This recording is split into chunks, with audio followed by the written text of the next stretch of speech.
Guys, I want to take some time to just discuss the Will Smith situation, guys.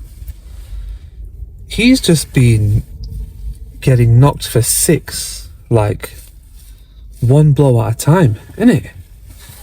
Like, what's the order of events? Was it first the August man coming out with what he said, and then the Red Table Talk, where they went into even more detail, those two things, and then it was the slap heard around the world, and then after that it was now it's what his assistant has been saying.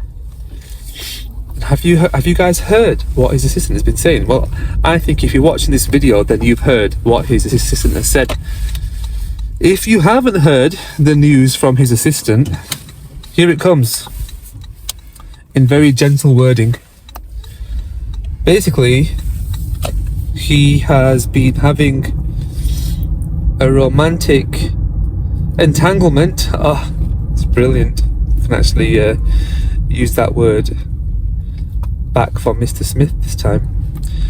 He's been having a romantic entanglement with this guy called Dwayne Martin or something like that. And his assistant caught him in the act, which is mental, isn't it? Mental. So that happened. And then after that, apparently, Will got hold of the assistant and said things like, "You've got to sign these documents, blah, blah, blah, blah." And then the guy's like, "What are you on about, signed documents?" And apparently Will Smith was like basically saying that he knows some very powerful people. That's what Will Smith was saying. And that he's involved with some very, very powerful people as well. And so you better sign these papers for your own benefit, basically. And the guy refused and then disappeared, and I think didn't work with Will for a long time, until I don't know at what point, somehow, somewhere, they rekindled their relationship, professional relationship. But yeah, they rekindled things and they fixed things again, and then I don't know, I think, did things go south again or something? I don't know. But he turned up on Tasha K's podcast and went for it. He's got a book coming out too. And Tasha K got an absolute scoop. Congrats to Tasha K. Oh my god. So yeah, it's interesting, isn't it? Like, because like Will Smith, he was like proper poster boy, wasn't he? He was like the PG African American actor, proper PG, like didn't even swear in his music, but then the assistant shows a song where he did swear. Proper well-behaved, like proper Disney, if you know what I mean. And then this has just been his demise. It's all gone like crazy, mad. I'm partly interested to see like where Will goes next. Like, in a way, I think this does actually open up an opportunity for him, because like he's made some rubbish films, let's be honest. He's made some rubbish films, right, as of late. I think so anyway. I can't even think of like his recent films. They just haven't been good. But what if this opens the door for Will Smith to now show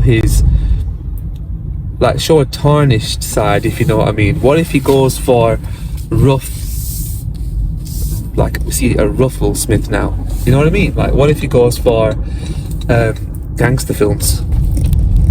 You know, like proper gangster film job. But I don't think that he would even suit it, would he? It wouldn't work, would it? Like, everyone would like still cringe at that, to be honest, because I think the Will Smith that we've seen, this PG Disney, proper goody two shoes Will Smith, is a big part of his personality. I don't know. I think maybe he should start doing villain roles. I think he should start doing it. If he starts doing villain roles, then we might see something a bit new, a bit different. Another note actually on Will Smith, I heard his parts of his autobiography in audiobook form. I heard that recently. Somebody was like playing it on TikTok, and no joke, it was really, really good. It was really good. Like, it was really well written. I don't know if it's him himself or if it's his team or what, but genuinely, his audiobook, at least the parts that I heard of it, were really good, really well put together.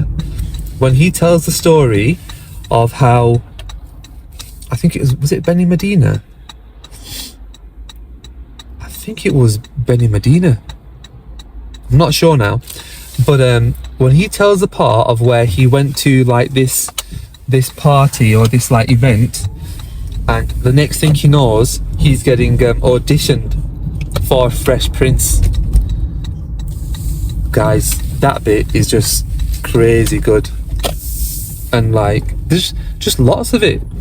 It's really well produced, really well put together. I recommend having a listen to his autobiography. And like, I don't really recommend audiobooks, but I'd recommend the audiobook. You know what? Why not? I'll stick a link in description for you guys. But yeah, genuinely, I don't really recommend audiobooks. But this one is actually very well produced. So in this case, I actually do recommend it. But yeah, you know, me, I tend to wish well on people. So I hope things go well for him in the end. Him, Jada, the kids, you know, I hope it all goes well in the end. You know, whether that means that he's got to change his ways, apologise to people, or whatever he needs to do to make things right. Just hope things go right. Do you know what I mean? Plus, I kind of think that he maybe him and Jada don't match. I think it's his assistant and part of the audiobook talk about how it's almost as if he was either fixated with Jada, obsessed with her. That's one angle. I think that's from the audiobooks. That's Will's words. And then the other side is he was married to like a normal woman before, like not famous, right? And so he needed the validation of being married to somebody who's famous. Yeah, somebody who's in Hollywood, a known name. He wanted that as validation for himself. Do you know what I mean? Like a kind of a way of cementing who he is and where he is and stuff like that. You know, like cementing his position, you know, in the industry. And I suppose it did. But to be honest though, I didn't know for ages that he wasn't married to Jada. Like, I think I only knew for like I only knew that he was married to Jada when Red Table Talks came out. Prior to that, I didn't know they were married. I would not have put these two together. No. She's very gangster, innit? They don't go together like... She's very gangster. And that, yeah, you know, that works for people and stuff like that, but... I don't know, man. Just something didn't go together too correctly with them two. Like... I mean, Will doing what he did, getting caught in the act, yeah. I mean, each to his own. You know what I'm saying? I'm not like imposing my way of life on him. Straight up, okay? You know what I'm saying? Like, let's not, you know. I think it's more the fact that it was this is all like very, you know, it's just a bit crazy, isn't it? I think that's what it is. It's just like it's all a bit crazy, I suppose. You know what I mean? But yeah, I think that's not everything on Will Smith. I mean, honestly, I could talk about that slap for ages. There is a lot of psychology in that slap. There was a lot of keep my wife's name out of your mouth. My wife, right?